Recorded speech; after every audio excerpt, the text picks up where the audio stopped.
This is the entire Fulani community in this place.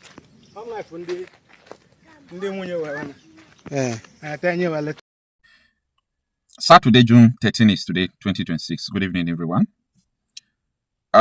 This video I'm going to share with you is very important you watch it because this thing could be happening in your area. Now, before you watch this video, and I will explain to you what the Fulanis are doing in your community, you might not be aware because this was discovered in Delta State. This is a community these people have built in the forest. They are staying there. From there, launching attack in the community. So I'm going to explain a lot of things to you that might be happening in your community right now. But let us focus on what Matawale said. Matawale is a junior defense minister of Nigeria. He said that it is only Allah that can stop the insecurity in Nigeria. I repeat, it is only Allah that can stop the insecurity in Nigeria. You may hold your breath, but you have to release it to understand where this message is coming. Now, I made a video that was exactly 9 months ago talking about, I shared the video of Sultan of Sokoto when he was saying that this insecurity is not going to end. If it is going to end at all, it will be like decades to come. And a decade is 10 years. So when he said decades, he's talking about 20 years and ahead. I want you to connect it to what your defense minister is saying, that this insecurity will not end, that it is only Allah that will make this insecurity to end. This is not shocking. It might be surprising to so many of you, but it's not a surprise thing to me. In this video, I'm going to expatiate what this defense minister said. I'm going to tell you the exact meaning, and I'm going to also explain to you what the Fulanis, who are extremists, who are terrorists, not Fulani culture, but the Fulanis who are terrorists, that is Fulani terrorists, what they are doing in your bushes. Now, the first minister knows what he's talking about.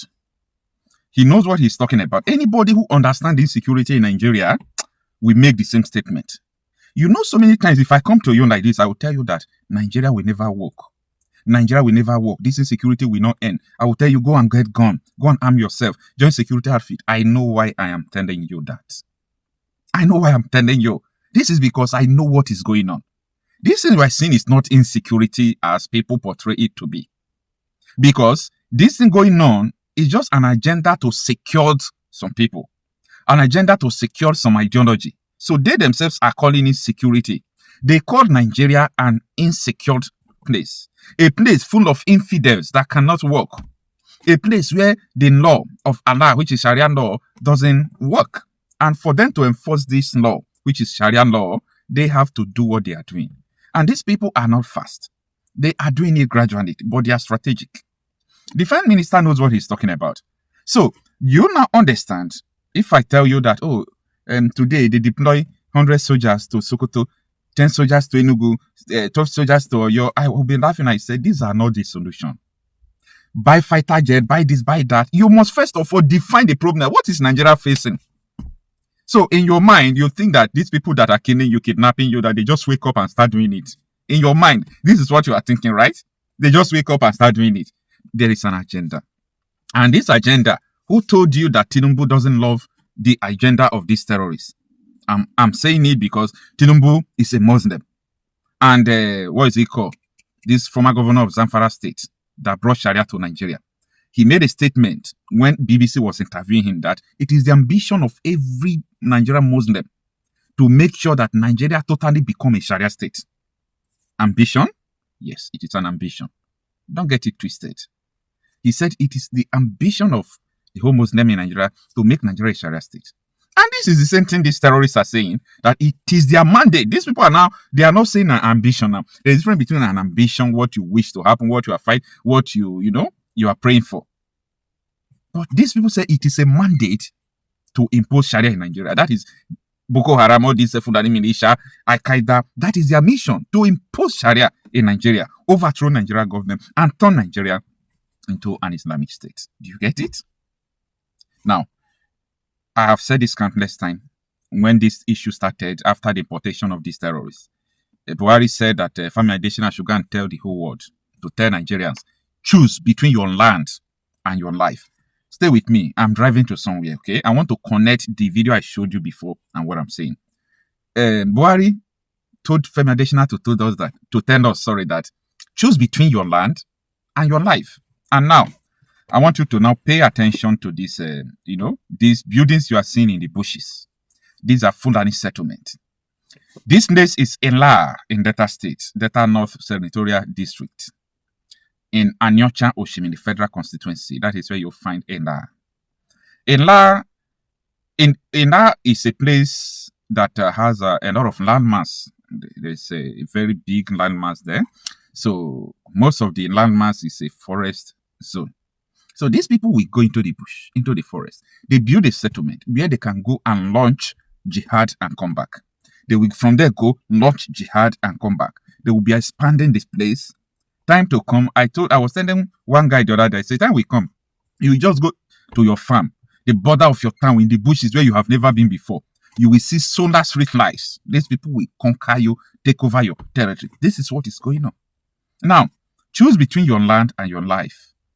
All they wanted is infiltrate all these places. Start giving birth. Conquer them. Build your religion. Dominate them. And demand for the law you want. That is Sharia law. The strategy is simple. Just take a listen. Nobody wait there. Nobody wait there. Where we go message?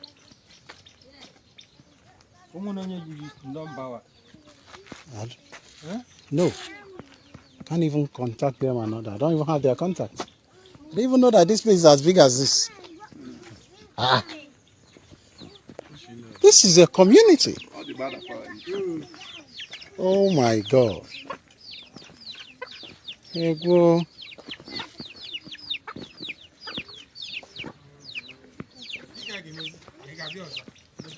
Mba now.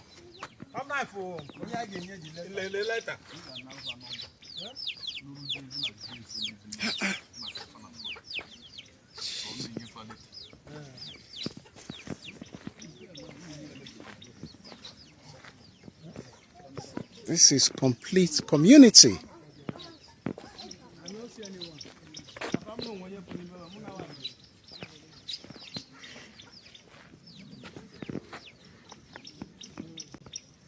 This is entire Fulani community in this place. Yeah.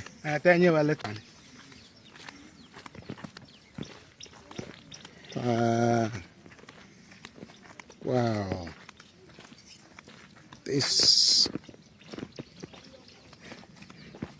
How come we don't have the knowledge of this?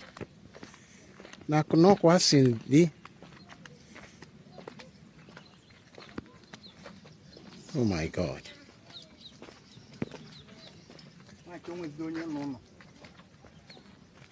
Can you imagine the entire Fulani community?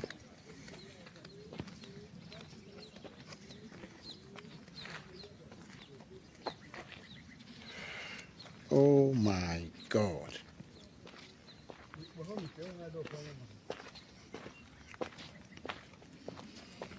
How do they ensure their security?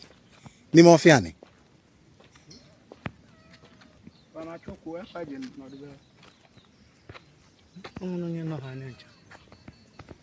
Hi, Kati.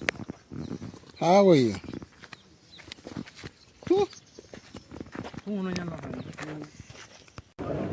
Well,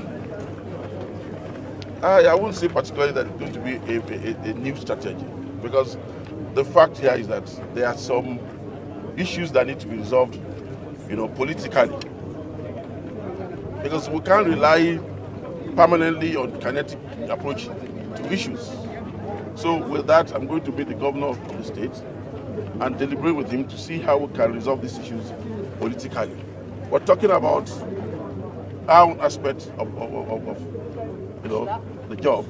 We're going to see how we can enhance the security of this place by inducting more men, inducting more enablers, and maybe from there we'll take it on.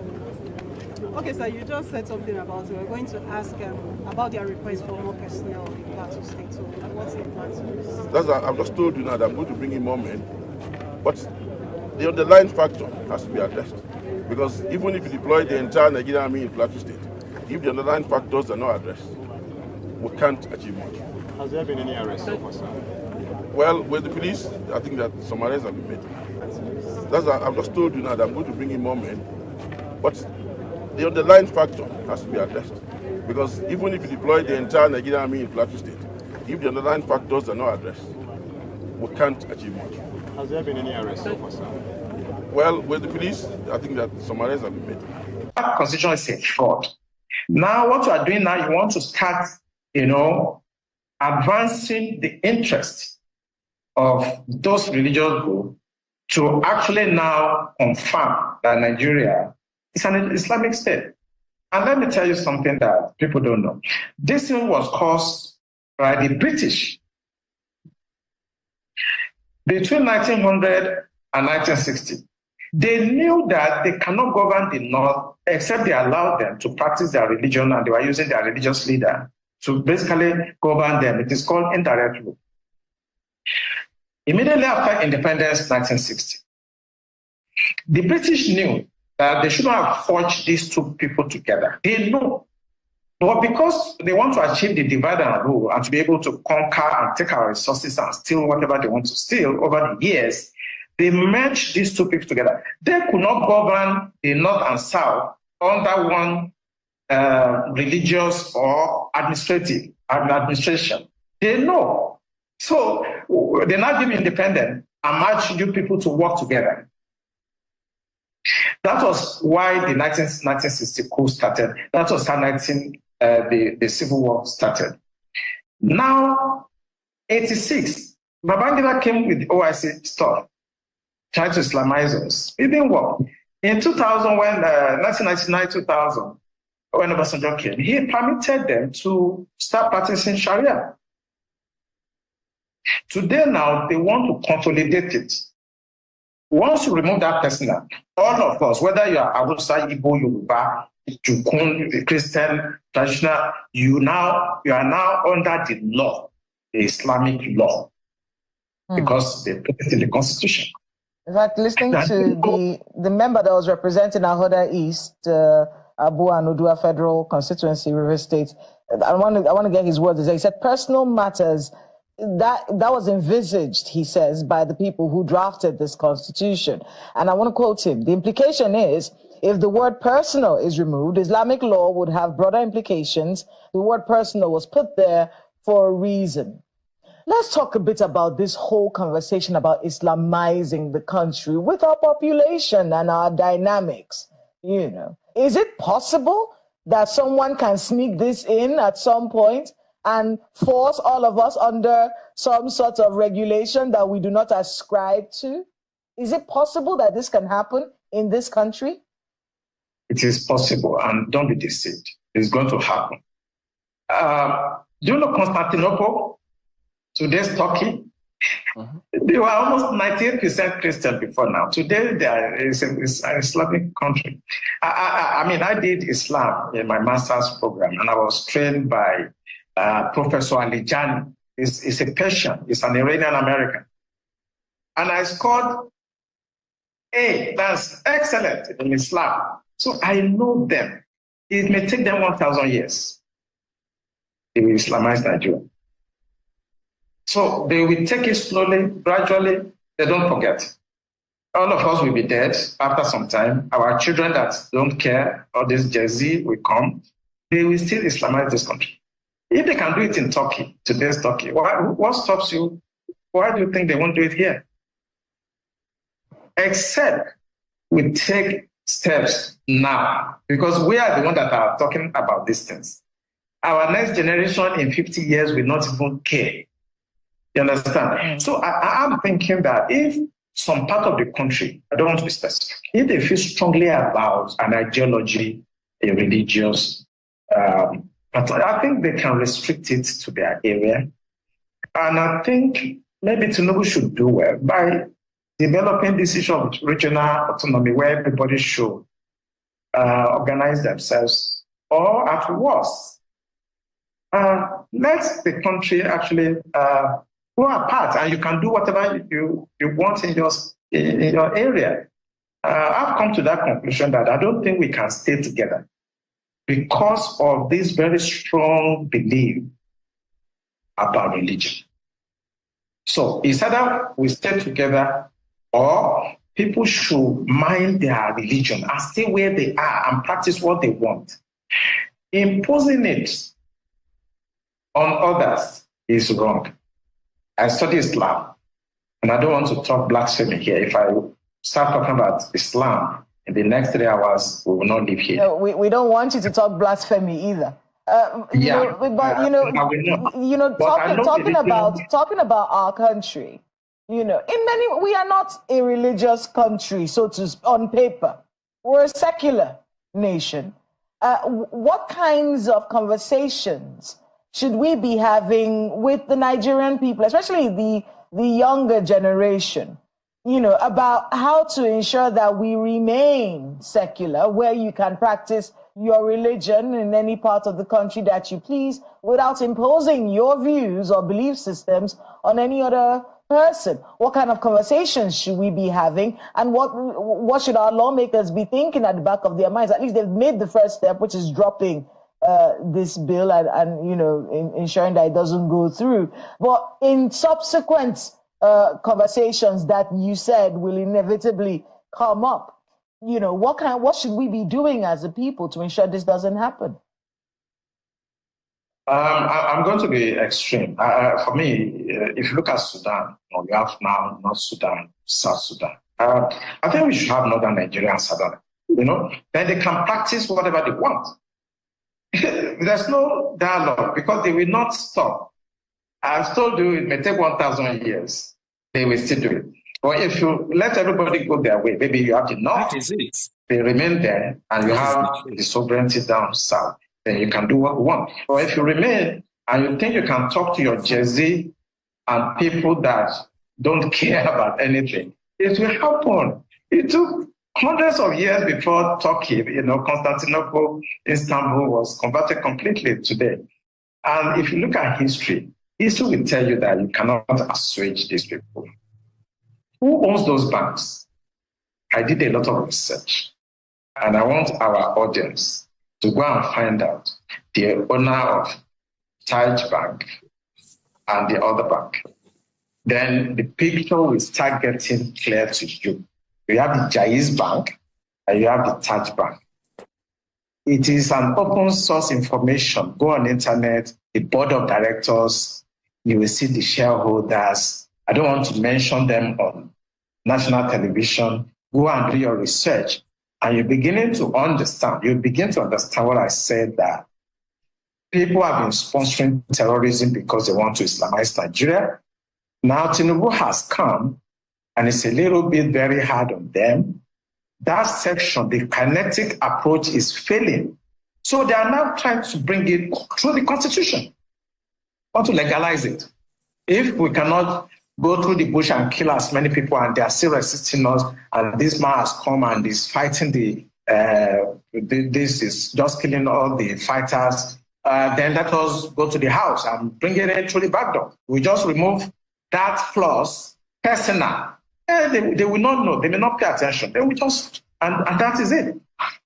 They will still do this thing.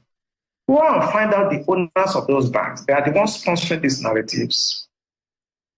And I always say it on television, go after the sponsors. Those guys speaking in the house, they are just paid to do that. And with time, they're going to bribe the remaining ones, and they will pass it. If not this year, it may be 10 years' time. If it's not 10 years' time, it may be 50 years. They are going to Islamize this country. So I think the solution, what we should be discussing with people should try to understand we are not the same people. The North and South are not the same. The British understood. That's what they are doing indirect, and they deliberately merge us so that we can continue to fight like this, and they can continue to take our resources away. Speaking about the British,